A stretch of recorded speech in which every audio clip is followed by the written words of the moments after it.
Hello friends, और आप देख रहे हैं उषा स्टडी पॉइंट में BA first year first semester home science first paper, जिसमें टोटल 8 यूनिट हैं और उसमें से हम 6 यूनिट पढ़ चुके हैं। ये 7वां यूनिट है और ये साथ ही टीजीटी पीजीटी होम साइंस के स्टूडेंट के लिए भी अत्यंत उपयोगी है।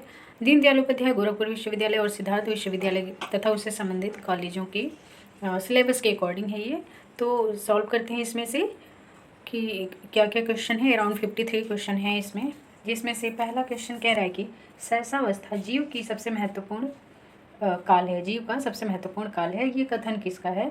तो न्यूमैन का ये कथन है कि जो सहसावस्था होता है जो बालक का, वो क्या होता है? सबसे महत्वपूर्ण काल होता है। शिशुओं व बालकों को होने वाले सामान्य रोग क्या हैं? तो स्वास्थ्य संबंधी रोग, त्वचा रोग, कुपोषण रोग, तो ये सभी क्या हैं? शिशुओं और बालकों में होने वाले सामान्य रोग हैं। तीसरा क्वेश्चन है सहसावस्था सीखने का आदर्श काल है, ये कथन किसका है? तो सहसावस्था सीखने का आदर्श काल है, ये कथन वैलेंटाइन का है। तो सही आंसर हो जाएगा डी। चौथा क्वेश्चन है सहसावस्था की विशेषताएं क्या क्या हैं? तो विकास में तीव्रता, दूसरों पर निर्भरता, सीखने की तीव्रता, ये सभी क्या है? उपरोक्त सभी सहसावस्था की विशेषताएं हैं। पांचवा क्वेश्चन है 20वीं शताब्दी को बालक की शताब्दी कहा जाता है, यह कथन किसका है? तो क्रो एंड क्रो का ये कथन है। छठा क्वेश्चन है व्यक्ति का जितना मानसिक विकास होता है उसका आधा 3 वर्ष की आयु तक हो जाता है। तो ये गुड एनफ का स्टेटमेंट है कि व्यक्ति का जितना भी मानसिक विकास होता है, यानी इसलिए कहा जाता है कि बच्चों के मस्तिष्क का विकास बहुत तेज़ी से होता है, वो 3 वर्ष की आयु तक 50%, मतलब आधा जो है हो जाता है उसका विकास, उसका आधा 3 वर्ष की आयु तक हो जाता है। ये कथन गुड एनफ का है। सही आंसर हो जाएगा ए। सातवां क्वेश्चन देखते हैं। उससे पहले अगर चैनल को सब्सक्राइब नहीं किया है तो सब्सक्राइब कर लें, ताकि वीडियो आपको क्या उसका नोटिफिकेशन मिलता रहे। सातवां क्वेश्चन है सहसावस्था की विशेषताएं क्या क्या हैं? तो नैतिकता का अभाव, क्योंकि एक जो बालक होता है 0 से 1 वर्ष का, तो उसे नैतिकता का पता ही नहीं होता है कि क्या नैतिक है क्या अनैतिक है। आत्म प्रेम की भावना, वो खुद में मगन रहता है। और कल्पना की सजीवता, ये सभी क्या है? सहसावस्था की विशेषताएं हैं। बच्चों में होने वाले संक्रामक रोग कौन से हैं? देखिए, उसको ज्वर भी हो सकता है, आँख में खुजली भी हो सकता है, कुछ भी हो सकता है, लेकिन शब्दों पे ध्यान देंगे। कह रहे हैं संक्रामक रोग कौन से हो सकते हैं? तो वो है ए आंसर सही हो जाएगा, खसरा, छोटी माता, पीलिया और पोलियो। 9वां क्वेश्चन है तीव्रता से फैलने वाला रोग कौन सा है? तो खसरा जो है तीव्रता से फैलने वाला रोग है। सही आंसर हो जाएगा आपका ए। 10वां क्वेश्चन कह रहा है बाल विकास वह विज्ञान है जो बालक के व्यवहार का अध्ययन गर्भावस्था से मृत्यु पर्यंत तक करता है, ये कथन किसका है? तो ये कथन क्रो एंड क्रो का है। सही आंसर ए। सहसावस्था रास के अनुसार कितने वर्ष होती है? तो सहसावस्था रास के अनुसार जो है 1 से 3 वर्ष की होती है। सामान्यतः अलग अलग विद्वानों द्वारा अलग अलग बताया गया है। कोई कहता है कि 1 ही वर्ष तक होता है, कोई कहता है कि नहीं 0 से 2 वर्ष तक, किंतु रास का मानना है कि सहसावस्था 1 से 3 वर्ष तक होती है। जन्म से लेकर 15 दिन की अवस्था को क्या कहा जाता है? तो इसको सहसावस्था ही कहा जाता है। सही आंसर हो जाएगा ये, यानी जन्म से 2 सप्ताह तक का जो काल है वो सहसावस्था कहलाता है। पूर्व बाल्यावस्था का समय कितना होता है? तो ये वेरी इंपॉर्टेंट क्वेश्चन है। देखिए, पूछा जा सकता है पूर्व बाल्यावस्था, उत्तर बाल्यावस्था। तो इसमें सही आंसर हो जाएगा ए, 2 से 6 वर्ष। क्योंकि देखिए बाल्यावस्था को 2 भागों में बांटा गया है, एक है पूर्व बाल्यावस्था और एक है आपका मतलब बाल्यावस्था। तो 2 से 6 पूर्व बाल्यावस्था होती है और उत्तर बाल्यावस्था में आ जाएगा आपका 6 से 12। तो ये वेरी इंपॉर्टेंट है, ध्यान रखेंगे। पूर्व बाल्यावस्था कितनी होती है? 2 से 6 और फिर उसके बाद 6 से 12। बाल्यावस्था को 2 कालों में विभाजित किया गया है। 14 नंबर क्वेश्चन है, यानी 14वां क्वेश्चन है कि सहसावस्था जन्म से 2 सप्ताह तक चलती है और उसके बाद बचपना अवस्था प्रारंभ हो जाती है जो 2 वर्ष तक चलती है, ये कथन किसका है? तो हरलाक का कथन है। यानी हरलाक क्या मानते हैं? सहसावस्था जन्म से 2, परिभाषा ही याद कर लें तो बेटर होगा। अगला क्वेश्चन है सहसावस्था जन्म से 3 वर्ष तक होती है, ये कथन किसका है? तो ये कथन जो है कुप्पू स्वामी का है। साथ ही आपने ऊपर देखा कि जो रास हैं वो भी मानते हैं कि सहसावस्था जो है जन्म से लेकर 3 वर्ष तक होती है। सहसावस्था को और क्या कहा जा सकता है? तो सहसावस्था को समायोजन की अवस्था कहा जा सकता है, क्योंकि जब बच्चा वो गर्भ से बाहर आता है तो वहाँ वो अंधेरे में रहता है, माँ के द्वारा भोजन ग्रहण करता है, तो वो बाहरी वातावरण में जब आता है, प्रकाश में आता है, बाह्य चीज़ों को देखता है, तो समायोजन वो करता है बाह्य वातावरण के साथ अपना, तो इसीलिए इसे समायोजन की अवस्था भी कहा गया है। 17वां क्वेश्चन है कि जन्म के दूसरे सप्ताह के अंत से दूसरे वर्ष के अंत तक की अवस्था क्या कहलाती है? तो बचपना अवस्था कहलाती है।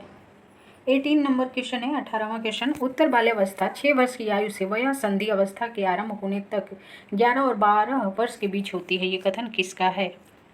देखिए अभी हमने देखा था ना, बाल्यावस्था को 2 भागों में बांटा गया है। एक पूर्व बाल्यावस्था 2 से 6 वर्ष, उत्तर बाल्यावस्था 6 से 12 वर्ष। तो कह रहे हैं कि ये कथन किसका है, आपको यहाँ पर ये देखना है। तो ये कथन जो है हरलाख का है, सही आंसर हो जाएगा ए। 19वां क्वेश्चन कह रहा है कि वंशानुक्रम से अभिप्राय माता और पिता के शारीरिक और मानसिक गुणों का संतानों में हस्तांतरण है।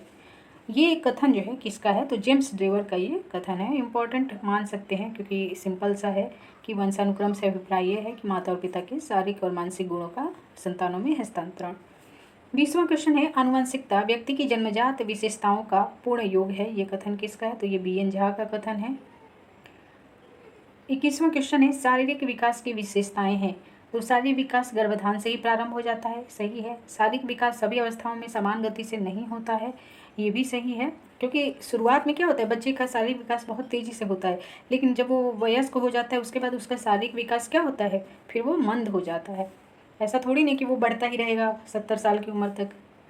सी है शारीरिक विकास पर ही भविष्य का विकास निर्भर करता है। तो उपरोक्त सभी क्या है? सभी कथन सही है। 22वां क्वेश्चन है शारीरिक विकास के नियम क्या है? निश्चित दिशा के नियम, निश्चित विकास चक्र का नियम, लयात्मक विकास का नियम, उपरोक्त सभी। सही आंसर इसमें हो जाएगा डी। उपरोक्त सभी क्या है? शारीरिक विकास के नियम है, सही है।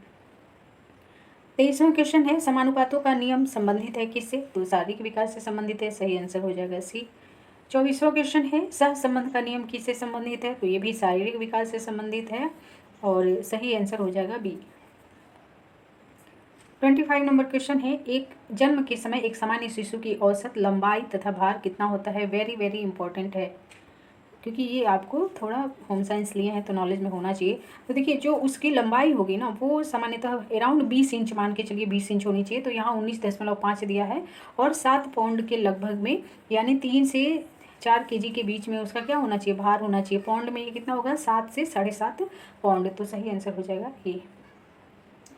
26 नंबर क्वेश्चन है शिशुओं में नाड़ी की गति, यानी जो हार्ट बीट होती है ना कि 1 मिनट में कितनी बार धड़कता है, तो शिशुओं में नाड़ी की गति कितनी होती है? तो देखिए ये सामान्य से ज़्यादा होती है, 120 से 150 प्रति मिनट होती है। कहीं कहीं 120 से 140 भी लिखा रहता है, तो यहाँ पे 120 से 150 सबसे सटीक है और ये इम्पॉर्टेंट भी है। 27वां क्वेश्चन है शिशु जन्म के कितने दिनों बाद भूख का अनुभव करने लगता है? तो 2-3 दिन बाद ही वो क्या करेगा? भूख का अनुभव करने लगता है। अच्छा, तो क्या वो तुरंत उसका जन्म होता है तो उसको भूख नहीं लगती? इसमें विकल्प ही ऐसा है, ठीक है। 2-3 दिन बाद वो भूख का अनुभव करने लगता है, ठीक है। 28वां क्वेश्चन है 4 माह में शिशु का वजन लगभग कितना हो जाता है? तो 4 माह में जो शिशु का वजन होगा वो कितना हो जाएगा? 6.5 से 7 किलोग्राम के लगभग हो जाएगा। 4 माह के शिशु का वजन 6.5 से 7 किलोग्राम। जन्म के समय शिशु के शरीर में लगभग कितनी अस्थियां होती हैं? तो 270 अस्थियां होती हैं।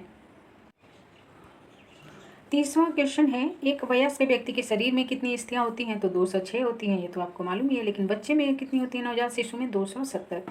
बचपना अवस्था में दांत निकलते हैं, कैसे होते हैं? वो अस्थायी होते हैं। जो बचपन में दांत निकलते हैं वो कैसे होते हैं? अस्थायी, यानी उसको दूध के दांत इसीलिए कहा जाता है।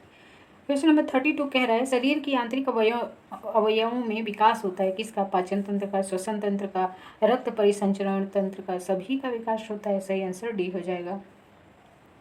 33 नंबर क्वेश्चन कह रहा है कि किस अवस्था में बच्चों को खाने पीने, सोने, मल मूत्र त्याग करने आदि सभी क्रियाएं विकसित हो जाती हैं? तो बाल्यावस्था में क्या है? बच्चे के खाने पीने, सोने, मल मूत्र त्याग करने आदि सभी क्रियाएं क्या होती हैं? विकसित हो जाती हैं। 34वां क्वेश्चन कह रहा है कि पूर्व बाल्यावस्था में बालकों की लंबाई कितनी होती है? तो पूर्व बाल्यावस्था में बालकों की लंबाई लगभग कितनी होगी? तो 7.5 सेंटीमीटर होती है। बालकों की लंबाई 7.5 सेंटीमीटर।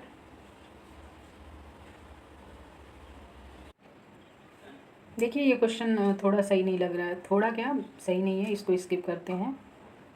अगला क्वेश्चन है शिशु जन्म के समय मांसपेशियां होती हैं कैसी? तो कोमल होती हैं और अविकसित होती हैं। 36वां क्वेश्चन कह रहा है मांसपेशियों और वसा का अनुपात व्यक्तित्व का निर्माण करता है? मीसोमॉर्फिक, एक्सट्रोमॉर्फिक, एंडोमॉर्फिक, उपरोक्त सभी। 37वां क्वेश्चन कह रहा है संवेग जटिल भावना की अवस्था है, इसमें गत्यात्मक तथा ग्रंथीय क्रियाएं होती हैं अथवा यह वह जटिल व्यवहार है जिसमें आंतरिक अवयवों की क्रियाएं महत्वपूर्ण हैं। ये जो है ये इंग्लिश एवं इंग्लिश के अनुसार ये क्या है, स्टेटमेंट है। 38 नंबर क्वेश्चन कह रहा है कि संवेग के संदर्भ में कौन सा कथन सत्य है। तो संवेग मानव व्यवहार का असामान्य ढंग है। संवेग मानव व्यवहार का असामान्य ढंग है। संवेग अचानक ही बाह्य और आंतरिक उद्दीपकों के परिणाम स्वरूप प्रकट होते हैं। संवेग शारीरिक तथा मानसिक दशाओं में परिवर्तन लाते हैं। उपरोक्त सभी कथन क्या है, सत्य है। संवेग का मतलब ये कि जो भी क्रोध हुआ, घृणा हुआ, प्रेम हुआ, जितनी भी ये इस तरह की संवेगात्मक आपकी जो भावनाएं होती हैं, एक तरीके से कह सकते हैं, जो भावात्मक जो चीज़ें होती हैं, जो फीलिंग्स होते हैं, वो उसको हम संवेग कह सकते हैं। 39 नंबर क्वेश्चन कह रहा है कि चेहरे का हाव भाव बदलना, आवाज़ में परिवर्तन, आंखें लाल हो जाना, ये जो है क्या किस तरह की दशाएं हैं। तो ये बाह्य दशाएं हैं। सही आंसर हो जाएगा आपका ए हो जाएगा, बाह्य दशाएं हैं। ठीक है। संवेग की विशेषताएं हैं। क्या क्या संवेग की विशेषताएं हैं। तो संवेग यानी फीलिंग्स जो है प्रत्येक सामान्य प्राणी में पाए जाते हैं। सही है। दूसरा स्टेटमेंट है संवेगों की उपस्थिति व्यक्ति वस्तु के कारण होती है। ये भी सही है। किसी व्यक्ति के आने से आप खुश हो गए, किसी वस्तु को कोई गिफ्ट पाने से आप खुश हो गए। मानव का प्रत्येक संवेग मूल प्रवृत्तियों से संबंधित है। तो ये भी सही है कि जैसे आपका प्रवृत्ति है उससे आपका संवेग क्या होता है, संबंधित होता है कि आप शांत प्रवृत्ति के हैं कि उग्र प्रवृत्ति के हैं। तो इस प्रकार उपरोक्त सभी क्या है, उपरोक्त सभी कथन सही है। संवेगात्मक विकास की विशेषताएं फिर से पूछ रहा है। संवेगात्मक विकास क्रम से होता है। सही है। संवेगात्मक विकास साधारण से जटिल की ओर होता है। सही है। पहले आप किसी भी आसान चीज़ों को, छोटी छोटी चीज़ों को समझते हैं, उसके प्रति अपने फीलिंग्स को व्यक्त करते हैं, फिर आप और गहराई में जाते हैं या और अच्छे से चीज़ों को समझते हैं, अनुभव कर पाते हैं। तो इस तरह संवेगात्मक विकास साधारण से जटिल की ओर जाता है। संवेगात्मक विकास में परिपक्वता अनुभव वृद्धि से आती है। यानी आपकी फीलिंग में परिपक्वता कैसे आती है, अनुभव में जो आपकी वृद्धि होगी, तो क्या होगा, आपका जो संवेगात्मक विकास है वो परिपक्व होगा। तो इस प्रकार उपरोक्त सभी कथन सही हैं। 42 नंबर क्वेश्चन कह रहा है कि जन्म के समय शिशु खामोशी की अवस्था में होता है, इसलिए इस अवस्था में संवेगों का कोई विशेष स्वरूप प्रकट नहीं करता। ये कथन किसका है, तो स्पिट्स का ये कथन है। सही आंसर आपका ये था इसमें। 43 नंबर क्वेश्चन कह रहा है कि किसने अपने अध्ययनों में बताया कि शिशुओं में प्रमुख रूप से 3 संवेग पाए जाते हैं, क्रोध, भय और प्रेम। ये वाटसन का कथन है और सही बात है कि देखिए छोटे बच्चों में क्या होता है, या तो वो डर जाएगा, या तो वो क्रोध करता है, या तो वो प्रेम दर्शाता है। तो वाटसन कहते हैं कि शिशुओं में प्रमुख रूप से 3 संवेग पाए जाते हैं, क्रोध, भय और प्रेम। 44वां क्वेश्चन है संवेगों के नियंत्रण के साधन क्या क्या हैं। तो दमन, अध्यवसाय, शोधन, उपरोक्त सभी क्या है, संवेगों के नियंत्रण के साधन है। 45 नंबर क्वेश्चन है संवेगात्मक व्यवहार को प्रभावित करने वाले तत्व कौन कौन से हैं। तो शारीरिक स्वास्थ्य, जाहिर सी बात है, यदि शारीरिक रूप से आप कमज़ोर हैं तो आप चिड़चिड़े हो सकते हैं। बुद्धि, कितने बुद्धिमान है, ये भी आपकी कोई छोटी सी बात पे क्रोधित हो जाता है, कोई उसको सुन के फिर सोचता है कि आखिर जो है ऐसा क्यों हुआ। थकान और भूख, ये सभी क्या करते हैं, आपके संवेग को प्रभावित करते हैं। किसी को भूख लगी हो, आप उससे मीठी मीठी बातें करें तो उसको अच्छा नहीं लगेगा। तो इस प्रकार ये सभी चीज़ें क्या करती हैं, संवेगात्मक व्यवहार को प्रभावित करती हैं। तो सही आंसर हो जाएगा डी, उपरोक्त सभी। 46वां क्वेश्चन है कि संवेगात्मक संतुलन प्राप्त करने के तरीके हैं, क्या क्या हैं। वातावरण पर नियंत्रण, संवेगात्मक सहनशीलता, उचित प्रशिक्षण, उपरोक्त सभी। यानी ये सभी क्या करते हैं, संवेगात्मक संतुलन प्राप्त करने के तरीके हैं। यानी वातावरण ही शांत रखें कि क्रोध ना आए, खुद में सहनशीलता की भावना लाएं, और दूसरा प्रशिक्षण द्वारा कि ठीक है आपको बार बार ये सिखाया जाता है, या अनुशासन में रहना आपको सिखा दिया जाता है, तो प्रशिक्षण से भी क्या है, आप संवेगात्मक संतुलन प्राप्त कर सकते हैं। 47 नंबर क्वेश्चन कह रहे हैं सामाजिक विकास वह प्रक्रिया है जिसके द्वारा व्यक्ति को अपने समूह के मानकों के अनुसार वास्तविक व्यवहारों का विकास करना पड़ता है।